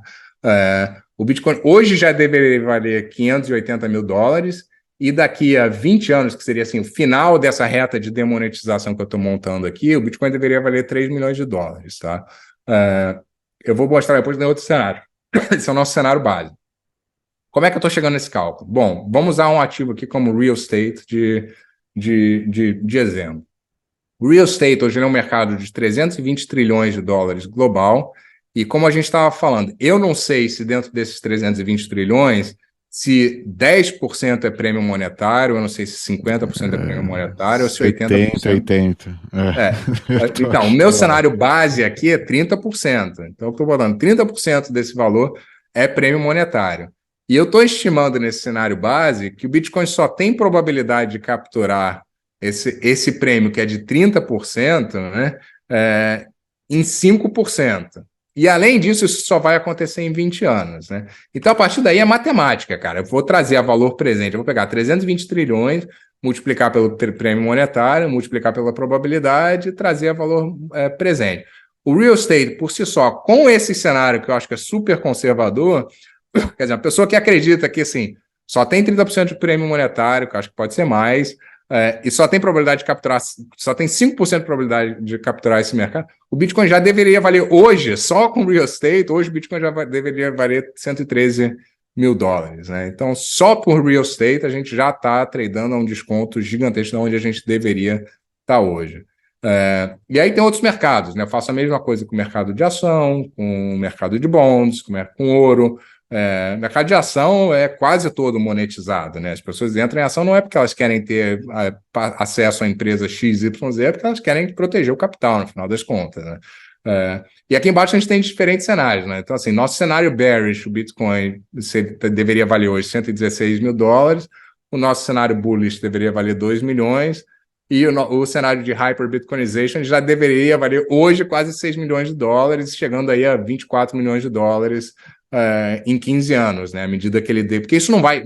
Por mais que você ache que hyper-Bitcoinization vai acontecer, ela não vai acontecer num período curto de tempo. Vai demorar, vai ter sempre aquela pessoa que não vai querer vender o apartamento, vai demorar para ver que assim, tem realmente benefício em estar em outros ativos. Então, isso por mais 15 anos, eu acho que é extremamente bullish nesse caso, entendeu? Vai demorar para a gente capturar realmente esse prêmio todo. De novo, o modelo ele é calculado dessa maneira.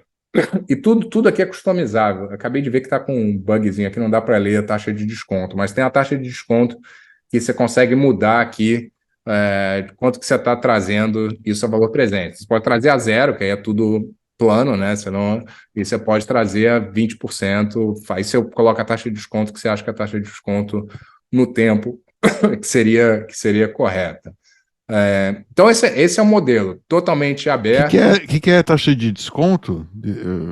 Então, como a gente está olhando ativos ao longo e premissas ao longo do tempo, né, a gente tem que dar algum desconto intertemporal porque o dinheiro, a gente sabe que o dinheiro esse evento daqui a 1 ano, daqui a 2 anos, daqui a 10 anos, ele não tem o mesmo valor de um evento que está acontecendo hoje.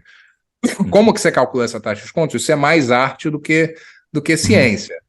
Teoricamente, deveria ser quanto cada um de nós valoriza o capital dele ao longo do tempo. Isso não deveria nem ser ao longo do tempo total, né? Porque assim, é uma coisa para 1 ano, outra coisa para 10 anos, outra coisa para... Você deveria ter uma curva de desconto ao longo do tempo. Mas a ideia aqui é você descontar de alguma maneira esse dinheiro ao longo do tempo por uma taxa de desconto que você define qual que ela é. Então, para você achar qual deveria ser o valor justo do Bitcoin, que a gente quer saber isso, né? Qual é o valor justo do Bitcoin hoje, né? Que são, assim, no nosso cenário base, de novo, valor justo é 21 vezes da onde a gente está hoje.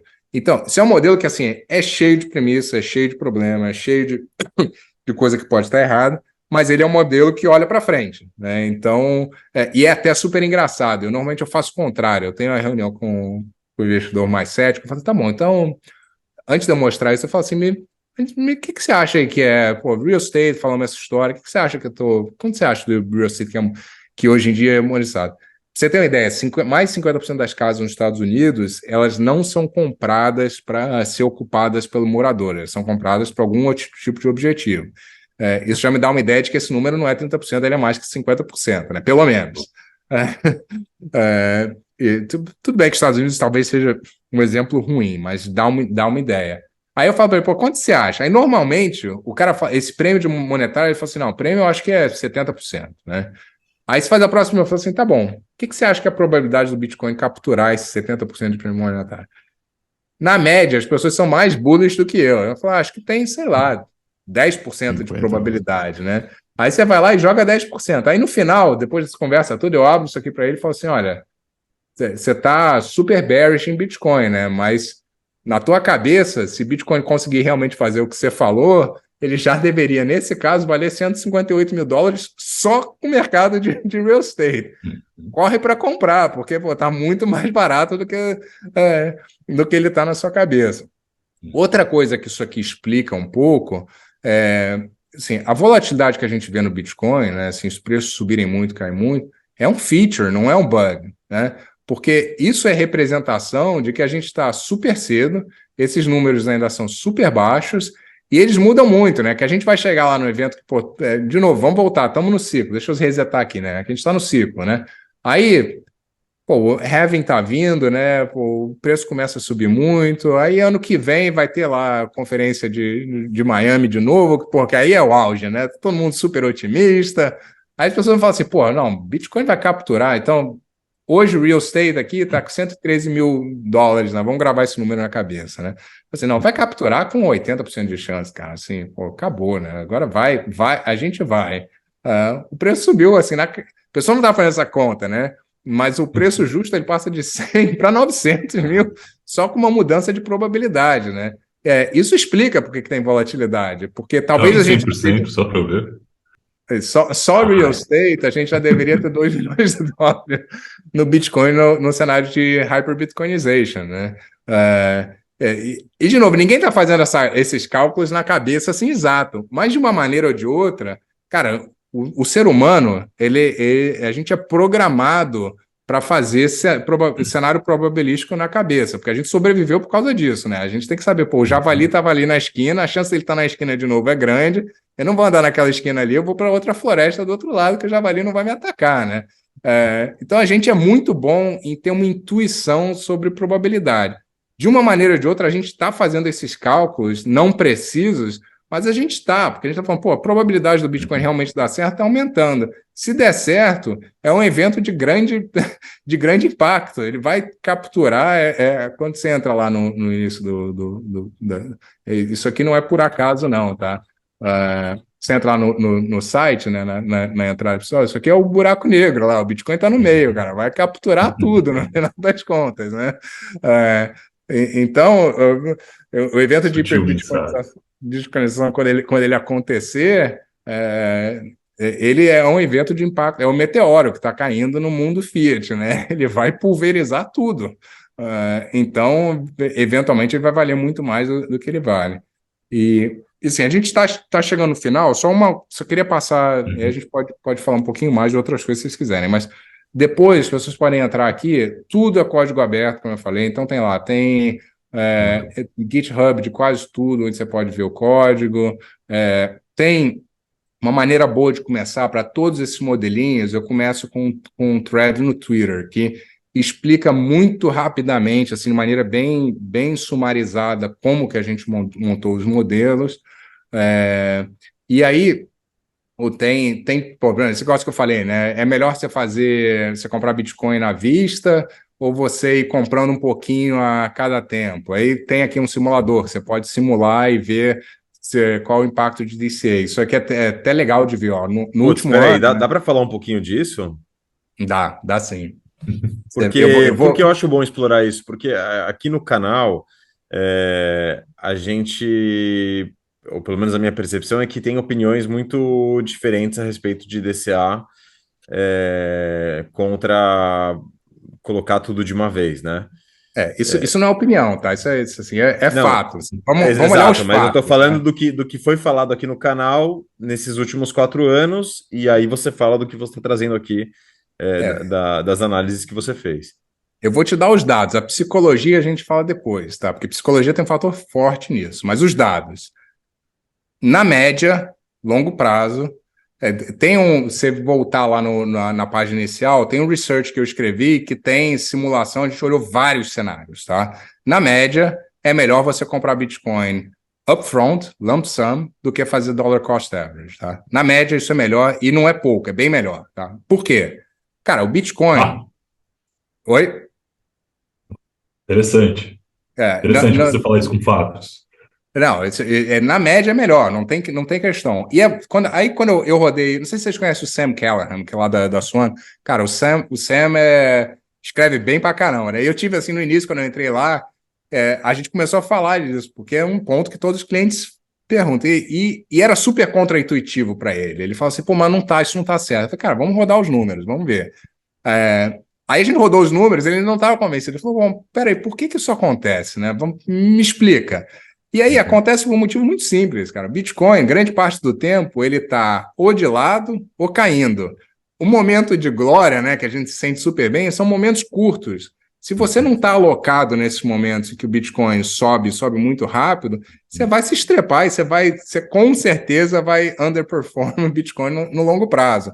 Então, eu ouvi dizer que são 12 dias por ano que ele faz essas loucuras. Então, cara, não vai dar tempo de passar aqui. Você é muito sortudo, né? Não vai dar tempo de passar aqui, mas tem um aplicativo aqui, para isso também, depois que a gente pega os maiores, assim, os maiores dias do Bitcoin, né? Mas é exatamente isso. Você perde blocos pequenos, tipo assim, nos últimos 10 anos, você perdeu as melhores 5 semanas do Bitcoin, você perdeu 80% do retorno, né? Nos últimos 5 anos, você perde os 10 maiores dias. Eu estou chutando esses números, mas é assim, nessa ordem de grandeza. Você passa a ter retorno negativo. E por isso também isso explica porque que é tão difícil ser hodl, né? Porque angústia, pavor 90% do tempo, e aí você tem 10% de bonança, que você está se sentindo bem pra caramba, que você está falando, pô, isso aqui agora vai monetizar o resto do mundo, né? Por isso também explica porque que a nossa probabilidade vai de 0 para 20 muito rápido, né? Porque essa é a natureza do preço, e é a natureza de um ativo que está sendo descoberto como ativo monetário do mundo. É a natureza, vai acontecer isso, entendeu? Mas voltando para os fatos, né? No longo prazo, o lump sum ele é melhor, né?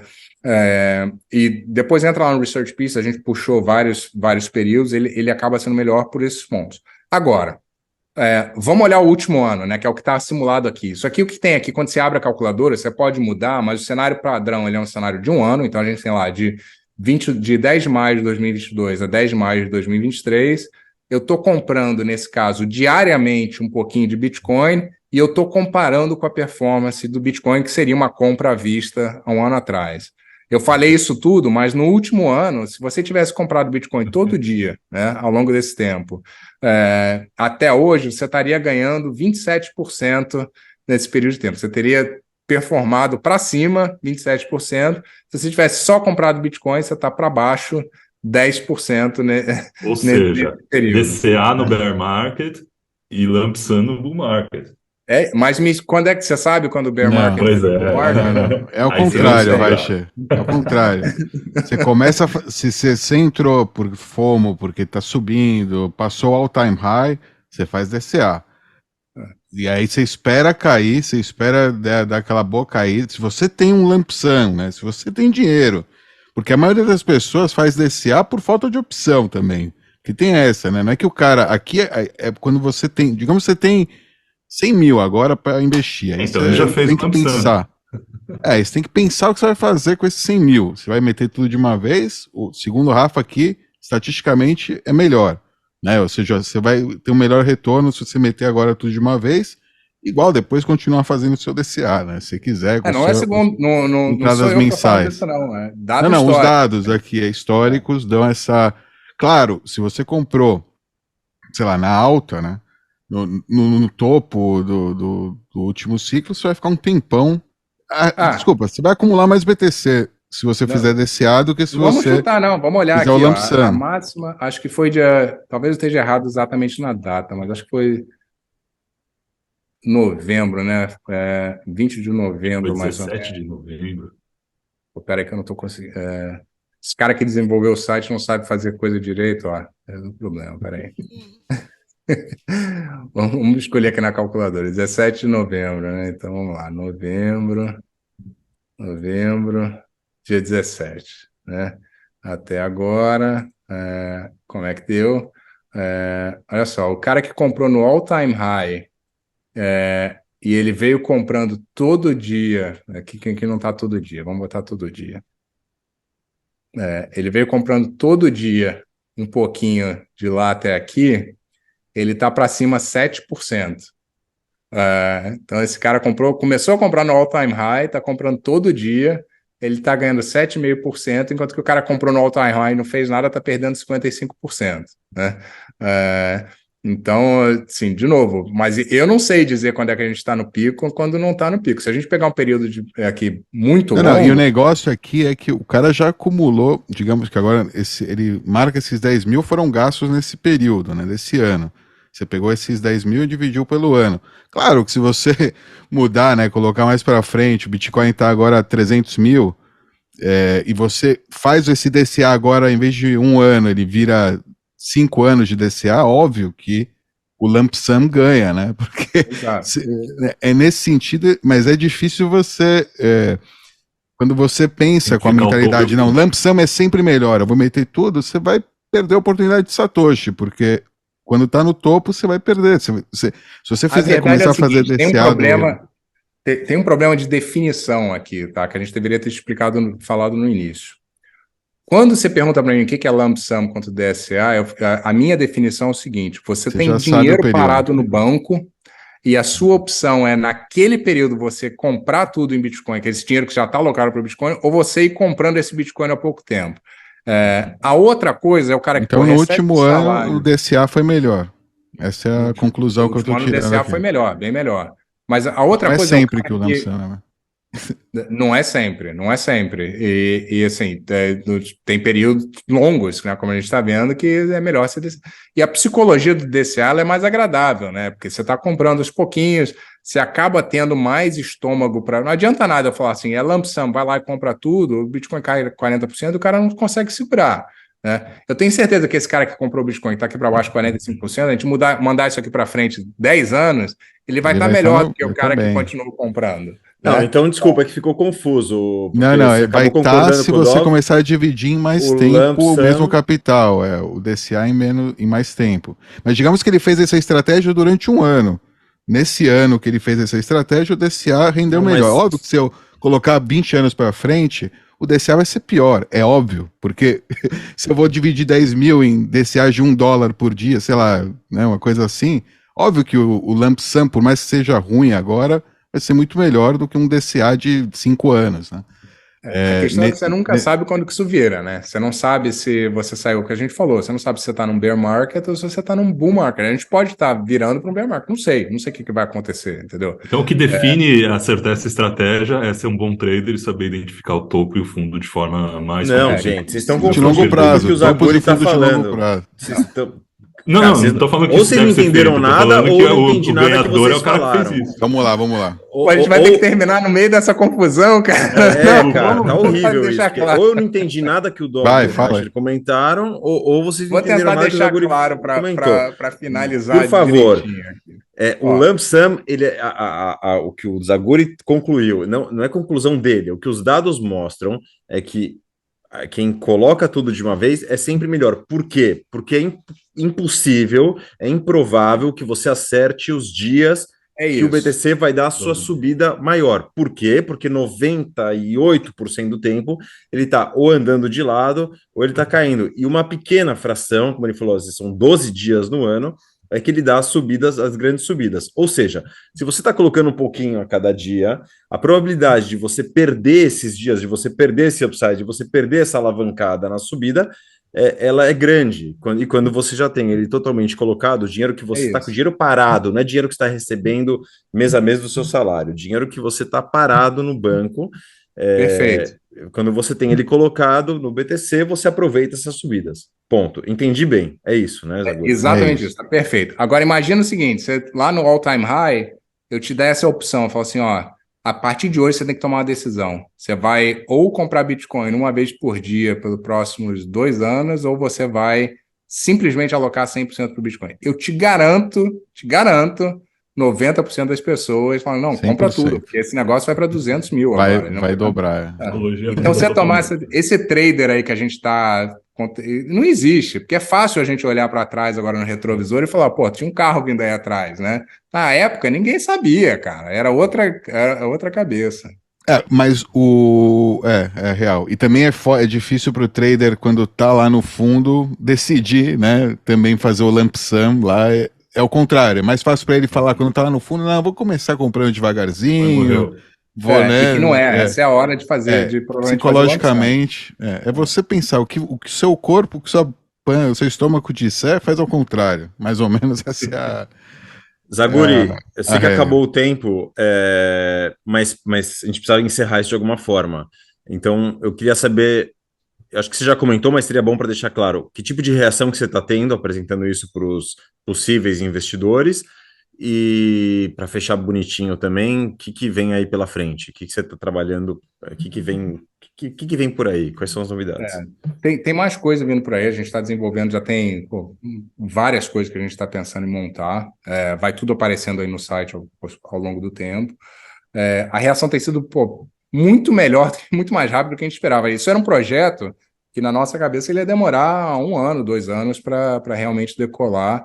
E já decolou, assim, tô tendo feedback, eu não tô conseguindo acompanhar, assim, feedback que eu tenho no Twitter de cliente nosso, então é muito bom ver isso, as pessoas usando, falando, não, usei o portfólio para ir lá e mostrar para um amigo meu que, era cético, então acho que, sim, já tá dando bem mais certo do que a gente achava que ia dar, e aos poucos vai aparecendo mais coisas aí, eu quero fazer, índice de inflação, tem várias coisas na cabeça que aí tem que tirar do papel, tem que ter tempo para programar e colocar na tela, mas vai ter bastante coisa legal aparecendo aí. Maravilha. Pessoal, então, quem quiser conferir, tá aí, nakamotoportfolio.com. Zaguri, adorei o bate-papo, adorei a conversa, a gente vai ter que chamar de novo, porque tem algumas coisas que ficaram aí em aberto, inclusive, eu acho que um tema que a gente falou algumas vezes no canal e que existe talvez uma idealização ou também um paradigma falar mal é o modelo Stock to Flow, e você falou que tem várias coisas que você não gosta no modelo. Eu, pessoalmente, achei interessante, numa segunda conversa, falar um pouco para entender... Podemos. Vou chamar o Corey para falar disso aí, que ele detesta o modelo. Perfeito. Legal. Ótimo. Legal. Beleza, muito bom, pessoal. Zaguri. Muito obrigado, prazer estar aqui. Desculpa que acabou o tempo, mas a gente vai fazer outra, com certeza. Perfeito. Obrigado pelo teu tempo, Zaguri. Grande abraço. Até mais. Abraço Até a próxima. Valeu. Tchau.